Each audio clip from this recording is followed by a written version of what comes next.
Hey guys, I'm here today with another Shirogorov knife. This one is the NeOn Zero. This is the newest iteration of the NeOn that just recently was announced by Shirogorov Knives officially and just came in to Recon 1 as of yesterday. So I love stopping by Recon 1. I love going in on the weekends, checking out what they got there, talking with Sako and the crew, really great guys.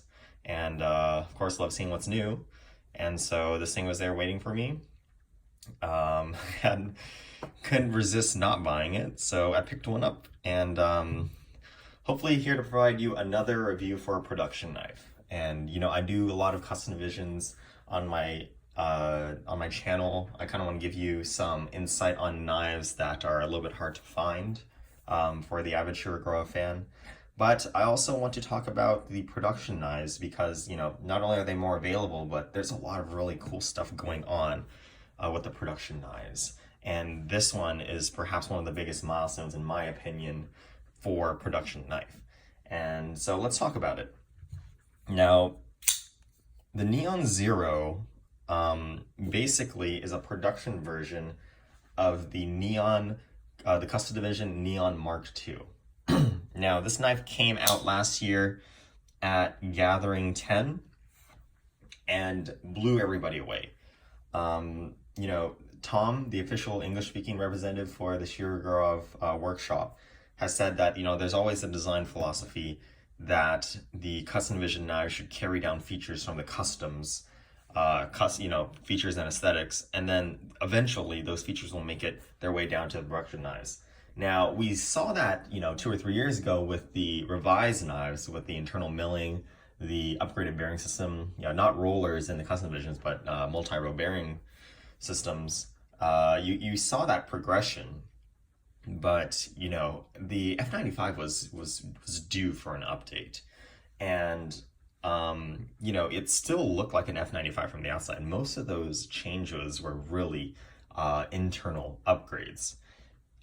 This Custom Division knife came out last year and blew everybody away. The Mk2, you know, looks nothing like the old NeOn. Now, unfortunately, I don't have a NeOn Lite to compare. I do have an OG NeOn right here. You can take a look.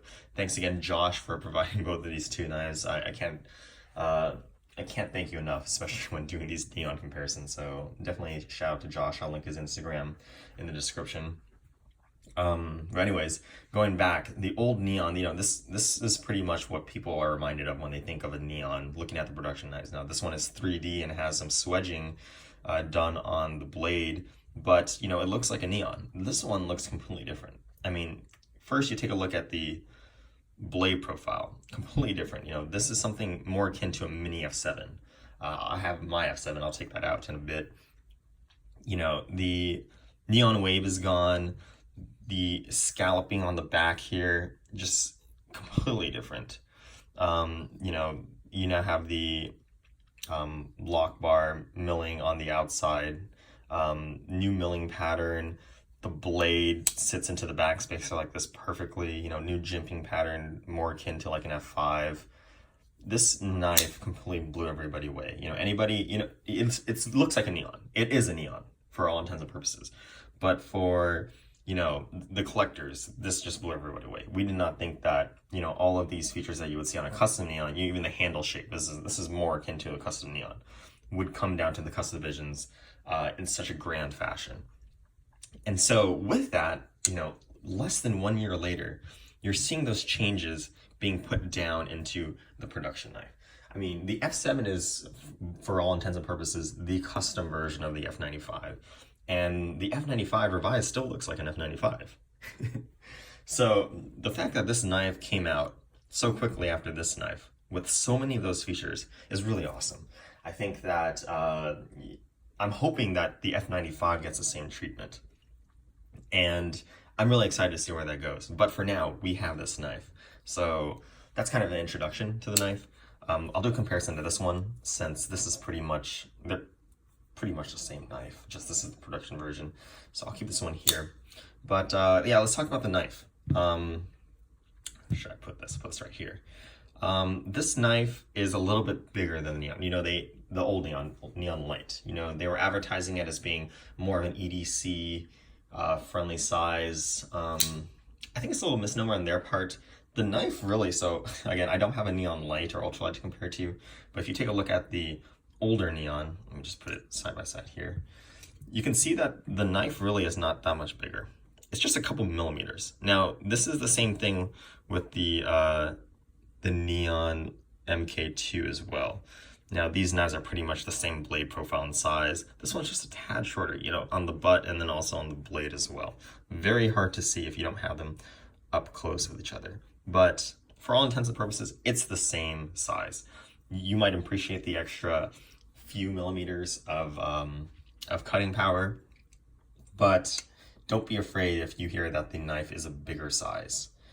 Comparing the Custom Division though, first you can see that the blade, so this is M390 in a normal stonewash. I actually really like this blade profile a lot better than the Custom Division.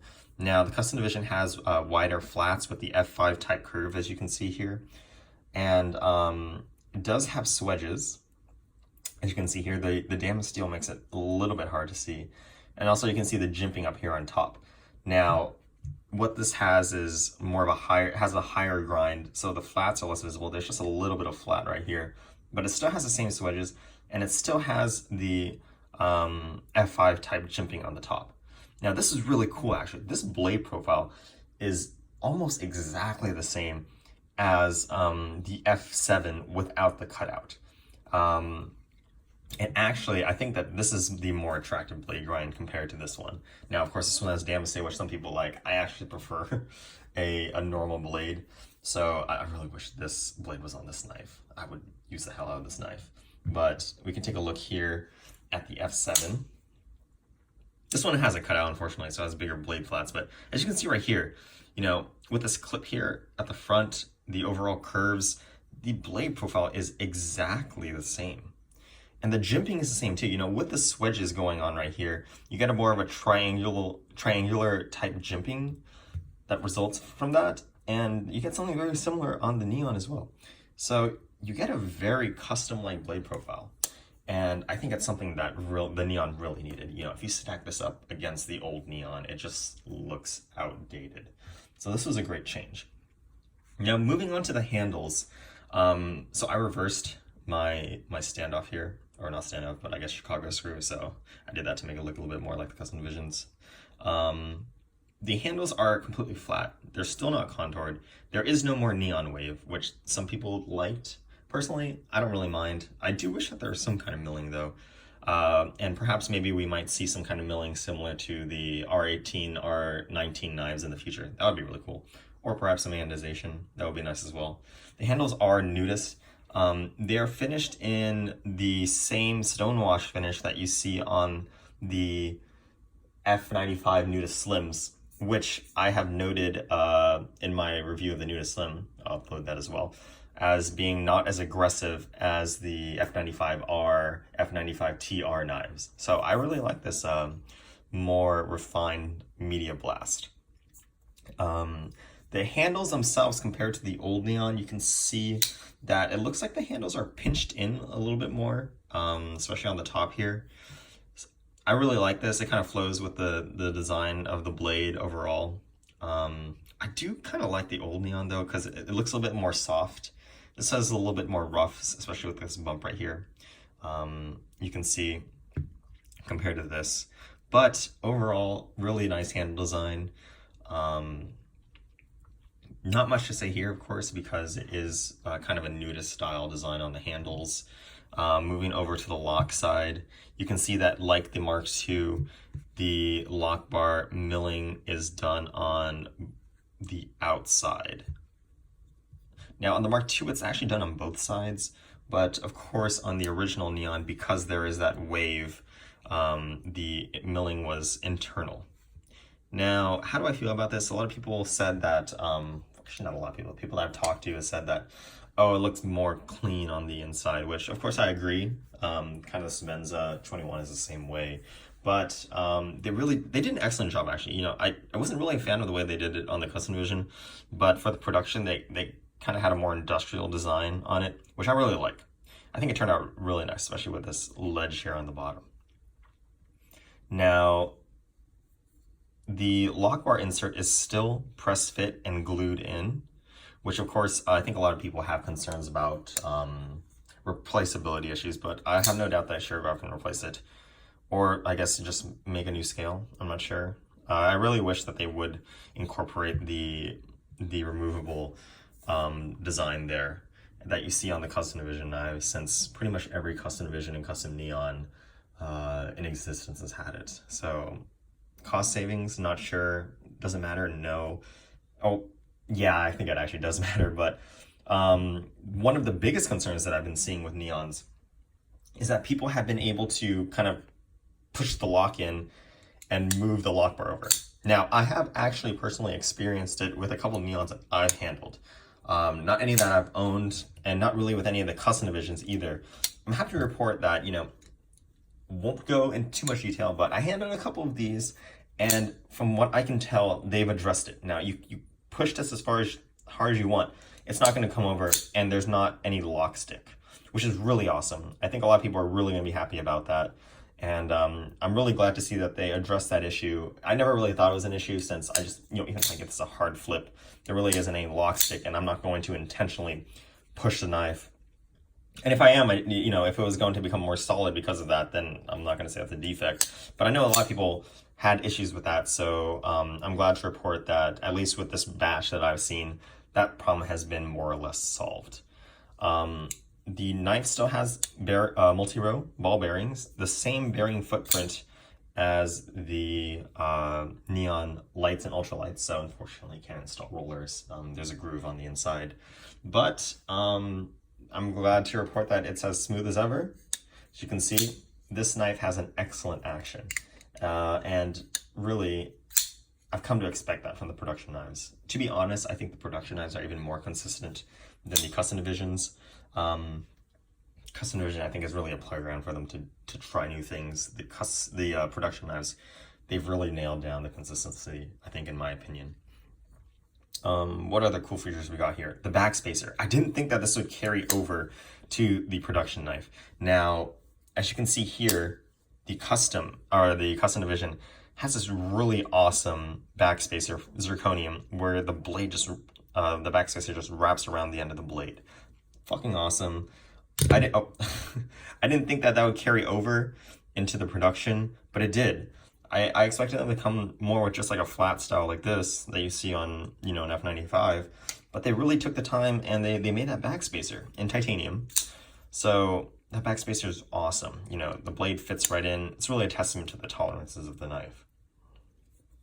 Now the backspacer, of course, extends a little bit more than you see on the NeOn Lite, ultralight, older Custom Divisions, and I think it's really nice. I think that extra bit of lanyard loop showing really changes the profile for the better. The backspacer on the Custom Divisions really all have this gear pattern, and you're seeing that as well on the Zero.